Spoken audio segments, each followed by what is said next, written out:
It is the Jesse Kelly Show, another hour of the Jesse Kelly Show on an amazing, a fantastic Thursday. And here's what's in store for this hour. History time, baby. No more politics. I don't want to talk about raids and the EPA and the idiots in Congress and all the.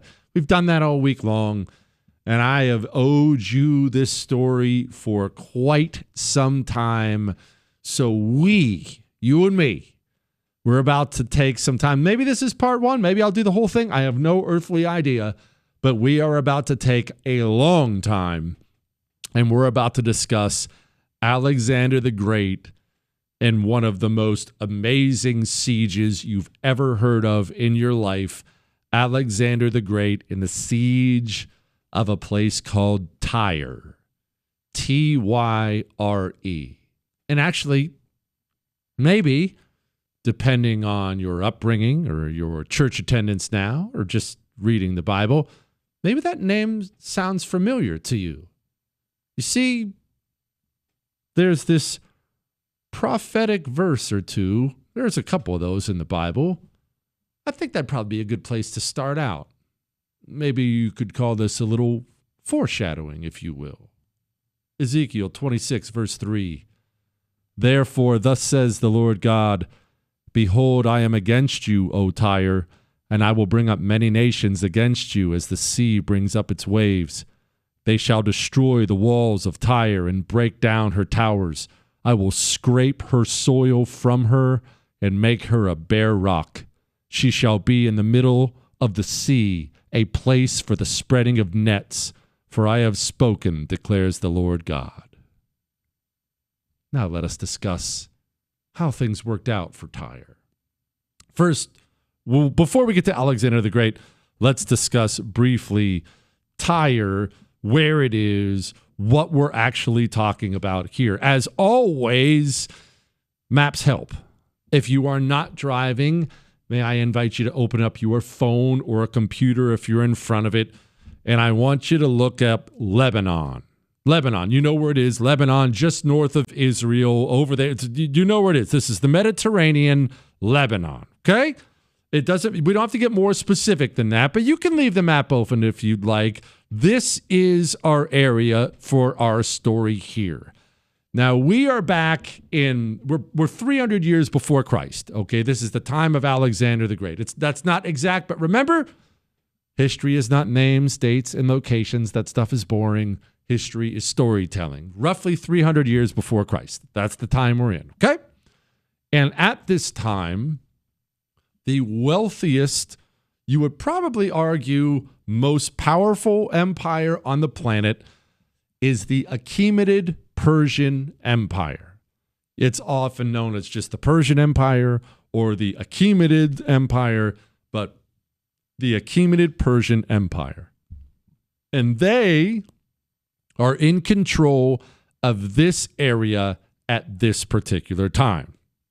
Now, pause on that for a moment. Let me explain something else. This city, Tyre, it isn't necessarily Persian. It's under Persian control. And this is going to matter for our story at some point in time. That's why I'm boring you with a little bit of this background and this detail. Yes, the Persians want it. The Persians own it. The Persians are in control of it. But it's not really a Persian city. It is a Phoenician city. The Phoenicians, I'm not going to go into all this stuff, but you've heard of a Phoenician city before. Carthage. Carthage is a Phoenician city. What, Chris? What? Chris said, isn't that Persia? Well, it's under control of Persia at the time. You see, the Persian Empire at this time was massive. They had fought wars. They had done all this conquest. They were not only massive, they were infamously wealthy. And I know they're kind of the bad guys in this story, at least for dudes, because dudes all cheer for Alexander the Great. I'm no different. They were, for the time, not a bad empire to be conquered by. We're not talking about the Assyrians here, where they're going to stuff a hook through the bottom of your mouth, put it out underneath your tongue, chain you and your wife and kids up on a long chain and drag you off to slavery, and they might flay you alive when you get there. The Persians didn't really operate in that way. The Persians, honestly, you could probably call them the Donald Trump of the time. The Persians wanted to do business. Hey, you want to do business? Yeah, we're going to conquer you, and don't get me wrong, we will send our armies and we'll smash you, but why don't we just do business? We'll take over. You're gonna have to pay tribute. When we call for troops, that's fine, but we're not going to abuse you. You can have your religious practices, and you can keep your tradition. I don't care. We're here for business. That's how the Persians handled conquest. And that's why Tyre was under control of the Persians, but wasn't really Persian. They were Phoenician. The Phoenician people, we're not going to go into all that. Here's your 1 minute explainer on the Persian people. They were a seafaring people. They really ruled the Mediterranean by owning the waves. They were a merchant slash Navy people, and that's going to matter for our story. A merchant slash Navy people.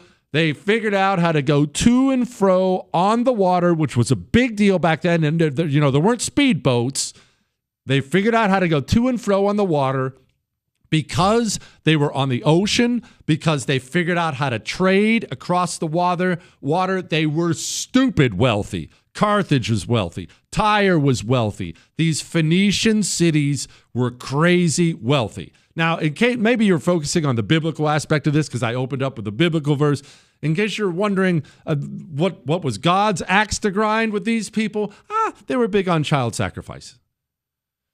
Like really, really, really big on child sacrifice.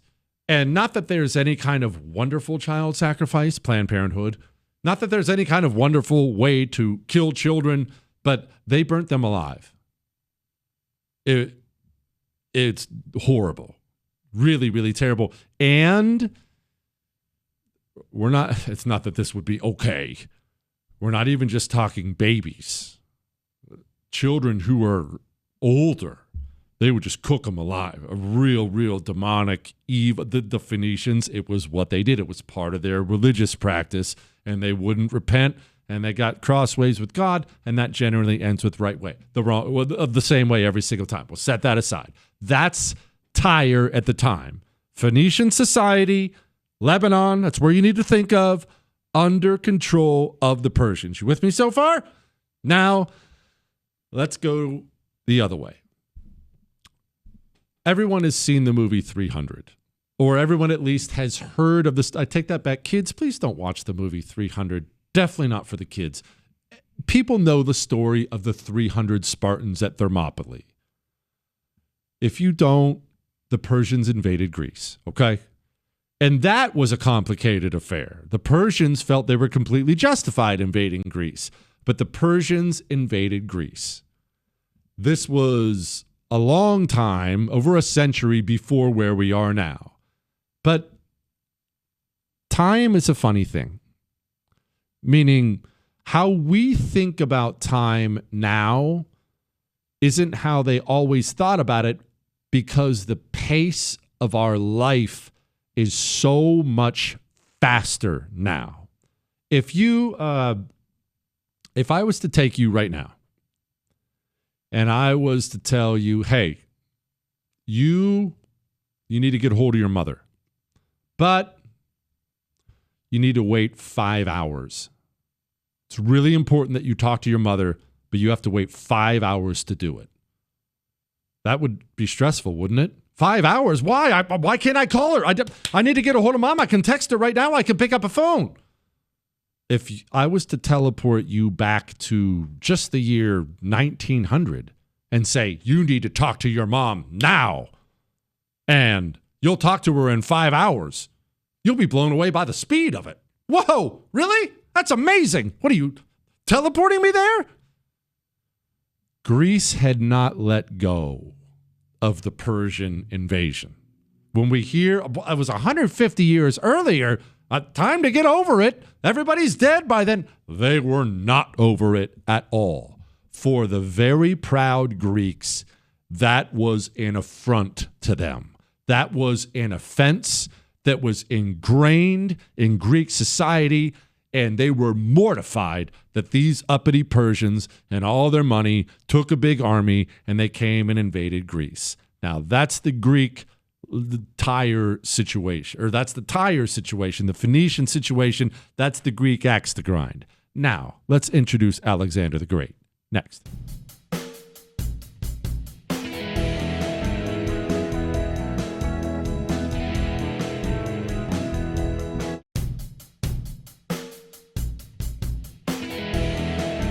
It is the Jesse Kelly Show on a Thursday, driving the show off the rails as we do from time to time because it's history time on the Jesse Kelly Show, delivering on my Alexander the Great siege of Tyre story that I had promised you. I left it up to you, and that's the one you wanted, so that's the one you're getting. So that was Tyre, the Phoenicians. We'll come back there. Well, more specifically, Alexander the Great's about to come back there.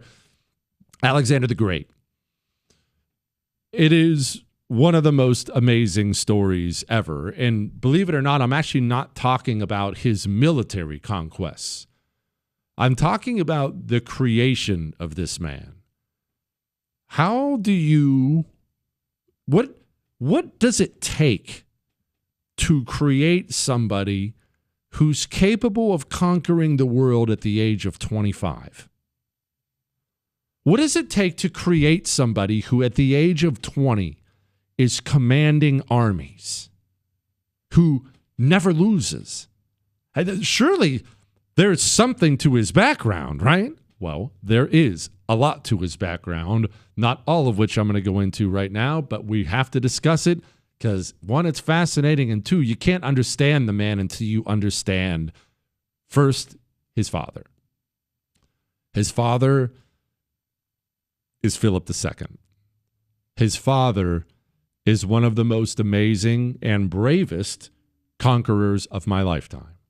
That I've ever heard about. He died before I got here.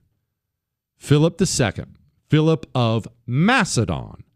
Macedonia is considered Greek by us, but at the time when Philip was coming up, they were considered ruffians, barbarians, those northern wilderness people, okay? Picture Athens as New York City, and people from New York City who love New York City. How do they look at people from rural Alabama? That is very similar to how the people of Athens looked at Macedonia. Those stupid hicks, they're uncivilized. That's how they looked at it. But Philip of Macedon, he had this upbringing where he had a bunch of military training, and hicks or rural or whatever they may have been, the Macedonians were tough as nails. They were just a tough people. They lived in a tough environment. They were always at war. They were at war with Greece. They were at war with other ruffian tribes to their north. They were a warlike people from a warlike area, and they were tough as nails. And along comes this very sharp man named Philip II, and he has a plan. And his plan is this: no more separate Greek city-states, no more Sparta fighting Athens, who's fighting Thebes, who's fighting us, no more of this. I am going to raise an amazing army. I'm going to reform it, and I am going to go conquer Greece and unify it under my command. That's what Philip wanted to do. And over years and years and years, that could be 10 shows, what I just breezed through in 3 sentences. Over years and years and years, he did it. He did it through bribery. He did it through conquest. He reformed the army. His army was experienced, and to his credit, Philip II, unlike these loser politicians today, was at the front at all times. Philip almost died in combat more times than I can count. At one point, he got shot in the eye with an arrow. At one point, he broke both of his legs at the same time. Philip II had more wounds than you can possibly imagine, but he finally did it. Now, along the way, Philip II picked up a bunch of wives. That was a Macedonian thing. They believed in a bunch of wives. Not our place to judge, I guess, at this point in time, but it was really their thing. They had a bunch of wives, and one of those wives was Alexander the Great's mother. We're not going to go into her in depth, but she is a vicious woman, no question. You don't know what propaganda to believe, but we know she was a vicious woman capable of killing people and did so quite often. You know how I just said Philip had a bunch of wives? Well, Philip is a king. Who takes the throne when the king dies? One of the king's sons. Philip had another son. The other son got brain damage. And everyone kind of acknowledges it was Alexander the Great's mother who she did something to him, probably poison. She poisoned him and just wrecked his mind. So now, look at that. No more succession crisis. Looks like the other boy's got some mental issues. Oh, is he drooling on himself? I guess we'll have to go with Alexander. This is the kind of woman we're talking about here. She marries Philip. She sleeps with snakes as part of her religious custom. That's not just propaganda. Yeah, Chris, she was a worshiper of Dionysus. It's this weird Greek god that believed in snakes. When I say sleeps with, I mean there are snakes in her bed. I get it. That's the kind of exotic person we're talking about here. The kind of girl you run off with for a couple weeks in college and then regret your decisions and never tell mom about it. You got me? That's Philip. That's his wife. So already, what kind of a child are these people going to have? They have Alexander. Alexander the Great has all the physical tools, apparently. He was short, but not ridiculously short. He was fairly average for the time, 5'6", they think, 5'7", no one knows for sure. He was reportedly strong, and very fast. People talk all the time about his speed, that he could run, that he moved very quickly. And he had quite the education. Hang on.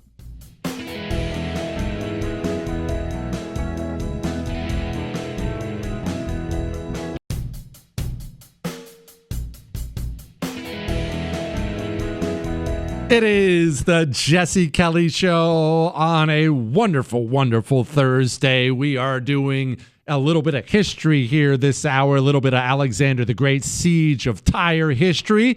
And remember, we'll be back to politics at some point. Maybe today, maybe tomorrow. But tomorrow's Ask Dr. Jesse Friday, so you need to get your questions emailed in, whatever they may be, to jesse@jessekellyshow.com. Back to Alexander the Great. He's got this warrior conquer father who just unified Greece. He has this raging psychopath mother who may just be a lovely woman. Well, I don't think there's any chance she was a lovely woman, but she loved her son. She would kill for her son, and did. And that wasn't the only upbringing he had. Philip's father, look, think about this. What kind of a king who can send people to do what he wants? What kind of a king is in the front of his army at all times getting wounded? Not just a brave one, but a brave one who will demand that of his son. Philip starts to transform Alexander, starts to train Alexander as a boy into a military machine. Alexander the Great is receiving not just classes, not just alongside his father on military campaigns, not just sitting around the table with the other generals sipping wine, figuring out how to move this and that. He is sending Alexander the Great on forced marches. He hires somebody to harden him, essentially turn him into a beast, put him through a one-on-one boot camp. But it's more than that. They are training him to be a king. They bring up Aristotle. Ever heard of Aristotle? Alexander the Great and his other friends, who all of his friends would be generals, kids, and things like that, they receive personal schooling from Aristotle himself. Again, it's like he was created to be a conqueror in a lab in every sense of the word. He is competitive. Every account, accounts that hate him, accounts that love him, every account from the time cites the fact that Alexander the Great is obsessively competitive. And That is one of those qualities. I'm not saying you have to have that quality because everybody is not built the same way. But that is one of those qualities that uber successful people possess almost every time. Michael Jordan is famously so competitive that it gets kind of unpleasant to be around. He'll play ping pong. When he was on the Dream Team, they would play ping pong. And eventually ping pong became not fun because Michael Jordan couldn't take losing, just obsessive, just awful. Tom Brady, business leader types. Bezos is this way. Elon Musk is the uber competitive guys that hate to lose. He's one of those types of guys. All right, let's fast forward to the celebration, which I referenced the other day. There's a huge celebration for Philip II. Philip II is murdered in front of everybody at this celebration. One of his bodyguards, former lover, I don't know, kind of weird. Why are you gay? Former lover, one of his bodyguards takes a dagger and jams it into Philip II's ribs. He bleeds out and dies in front of everyone. Lo and behold, the assassin, instead of being captured, is killed immediately. A little bit suspicious. You would normally want to grab that guy alive and pull his fingernails out to figure out who hired him. So now we'll never know. Was it Philip II's wife? Was it? Who knows? We'll never know. Doesn't matter. We're never going to solve that mystery now. Now Alexander the Great, as a young man, I believe he's 20 at the time, is in command of the finest army in the world. Philip II, having unified Greece, was already getting ready to invade the Achaemenid Persian Empire, the one we had talked about before. He already had, what do I mean by getting ready? He already had 10,000 men in Persia, attacking Persia, basically building up supply depots in Persia. Philip II was coming. The boats were ready. He was going. The army was prepped. Boom, he's dead. Alexander the Great steps up immediately with the backing of Philip II's generals, and Alexander the Great says, I'm the guy. Alexander's mom murders everybody. Everyone who may have contended for the throne, that's the kind of woman she was. Look, Alexander the Great, I'm sure, helped a bit, and now Alexander the Great is pretty much free. He first has to put down some rebellions at home. Those tribes up north were bad. He goes up, beats the crap out of them, does a bunch of really cool things. That's a story for another time. We already talked about Thebes the other day. The major Greek city decided they were going to rebel. Bad idea. Thebes didn't understand what they were dealing with. Also, remember, Alexander the Great is famously short-tempered, prideful, competitive, and short-tempered. At one point during the peace negotiations, Thebes makes fun of him. Almost always a bad idea. And Thebes also brags to Alexander the Great that they're being paid by the Persians to rebel. Now he's really mad. Alexander the Great wipes out the city of Thebes. Whoever doesn't get killed and raped gets sold into slavery. He tears down virtually every building, eliminating one of the oldest, greatest cities in Greece. Wipes it out. Gone. Now it's Persia time, baby. He gathers this army. He crosses the sea. The Persian emperor, he's a man by the name of Darius. He is aware of Alexander. He is, I will not say afraid, but he's not taking him lightly at all. He dealt with his father enough to know this is a serious family. And he just sat back and watched Alexander the Great beat the living crap out of all the rebellious people at home. He is aware that this young man is a capable young man. He's young, but he's capable, and he's coming over to Persia with a very capable army. Darius himself, as we mentioned earlier in the show, is in command of really the most, you would think before this, look, before the war starts, if you're handicapping things, you're looking at it and you're saying, well, the Persian Empire is the most powerful empire on the planet. So Darius gathers up a very large army as Alexander the Great invades, and he squares off with him. This is not the siege of Tyre. It's the Battle of Issus. It's a very famous battle. I'm not going to go into it now because that's not what we're discussing. Darius gets his teeth kicked in badly. He shows up. I don't want to say he underestimated him. He brought a very sizable force, but He's not Alexander the Mediocre, is he? Alexander the Great is really, really good at what he does, and he beats the living crap out of Darius's army.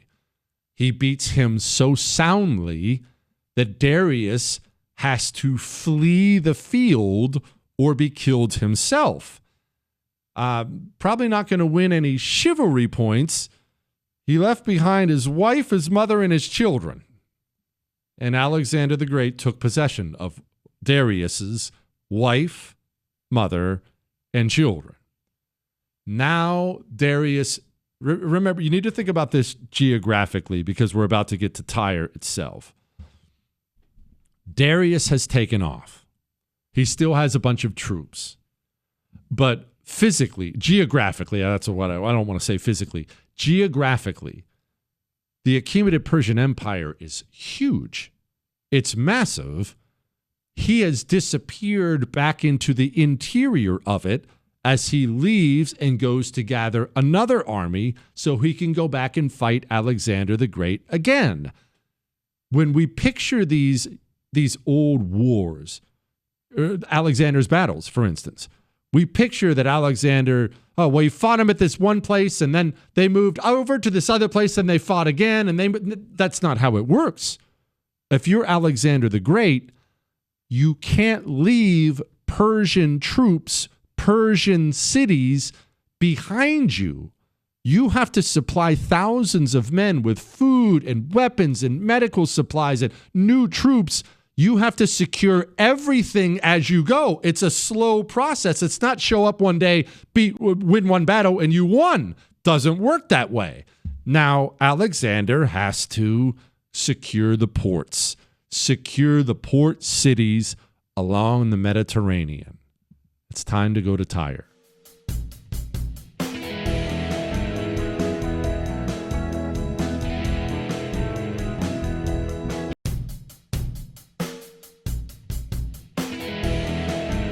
It is the Jesse Kelly Show on a fantastic Thursday. I haven't decided if I'm even going to go back to politics. I really genuinely don't know because I'm not going to finish this story in the next 10 minutes.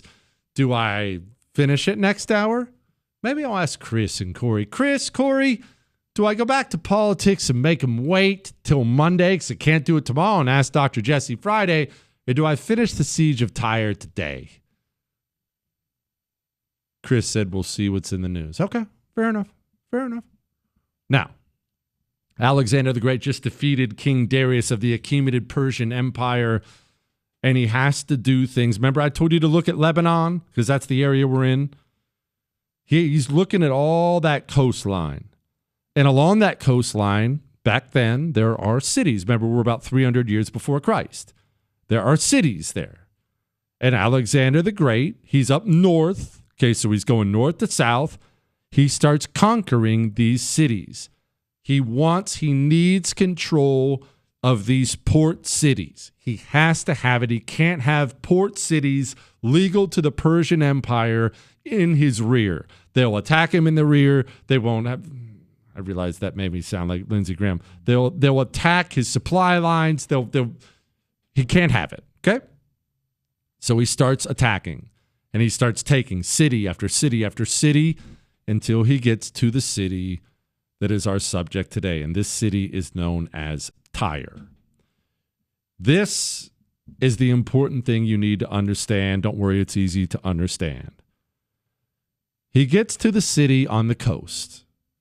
That city is known as Old Tyre. Remember that Bible verse we read at the beginning, book of Ezekiel? That's Old Tyre they were talking about. Old Tyre is the one right there on the coast. Not exactly heavily defended, but very, very old. Why wouldn't it be very heavily defended? Because the people of Tyre, the Tyrenes, they found themselves a new gig. I've read half a mile. I've read 3/4 of a mile. One dirty European said 1 kilometer, like anybody knows what that means. But right off the coast of Old Tyre, out into the Mediterranean, is an island. This island is known as New Tyre. It is a large, very, very large island town / fortress in every sense of the word. In fact, we get the question a lot on Ask Dr. Jesse Friday, if you could go witness an old battle or witness something from history, what would be your one thing? This is on my short list, just to see the city and see another aspect of this battle, which I'll get to in a moment. But this is an island fortress. It has a couple of fortified harbors on it, which is everything. Remember, these are a naval people that'll come into play. They have ships. This island has walls that are allegedly, there's a lot of dispute on whether people believe this, that are allegedly 150 feet high. Whether or not they were actually 150 feet high, that doesn't matter. What matters is they were high, surrounded by high walls. And again, it's an island. Alexander doesn't have an army. Alexander cannot allow this Persian loyal city in his rear. He has to take it somehow, some way. So he first tries the clever route. Alexander was a Greek, obviously, considered himself to be Greek. And you know they had all these different gods, Zeus and all that. Tyre, it had a temple. Old Tyre had a temple, and New Tyre had a temple. Both of these temples were to Hercules. You know who Hercules was, ancient Greek hero. New Tyre had a bigger, nicer temple, obviously, than Old Tyre. Remember, Old Tyre's the one on the coast, just kind of ancient, collecting dust. Alexander, trying to be clever, gets with the Tyre people and says, hey, you have a beautiful island. I've heard there's a beautiful temple to Hercules. And I, Alexander the Great, would really love to go out there and make some sacrifices to Hercules in that temple. Do you mind if me and some friends come out to your island and pay homage to Hercules? The people of Tyre were not fools. This guy had been rampaging through Persia for a while. They said, oh, hey, that's going to be a no. But guess what? Good news. We have another temple in Old Tyre. Go make your sacrifices there. Okay, so everyone understands the game. Alexander the Great receives that news about as well as you would expect he received that news. And so he now decides to wipe out Old Tyre. Remember that biblical passage I read in the very beginning? The prophecy that this city is going to essentially be scraped down to soil. Yeah, Alexander the Great did that. He wiped the entire place out, but he wiped it out with a purpose. You see, Tyre made a horrible mistake, mistakes that they used to make, that people used to make against Genghis Khan, and for some reason they made them against Alexander the Great too. Envoys. Alexander the Great had sent envoys to Tyre. Tyre not only killed his diplomats, his ambassadors. These are peaceful people just coming out to talk. Tyre not only killed them in front of Alexander. Remember, he's half a mile offshore. He can watch all this. They threw the bodies of his envoys in the Mediterranean. That was not a good move to make. So, Alexander the Great sets about destroying and building at the same time, if you will. Why did he remove all the buildings? Why was essentially no stone? Apparently there weren't two stones still stacked on each other by the time he was done with Old Tyre. Was this purely out of spite? Well, don't get me wrong, that's something Alexander would do, but no, it wasn't purely out of spite. Alexander the Great doesn't have a navy, he has an army. He needs to attack an island. So he decides to build a bridge. A causeway, more specifically. He is emptying Old Tyre of all the stones that had built it, and he's throwing them in the water and building a causeway out to New Tyre. And you know what? I'm not even leaving it up to Chris and Corey. We're going to tell this tale in its completion next. Maybe we'll get to some politics in a little bit.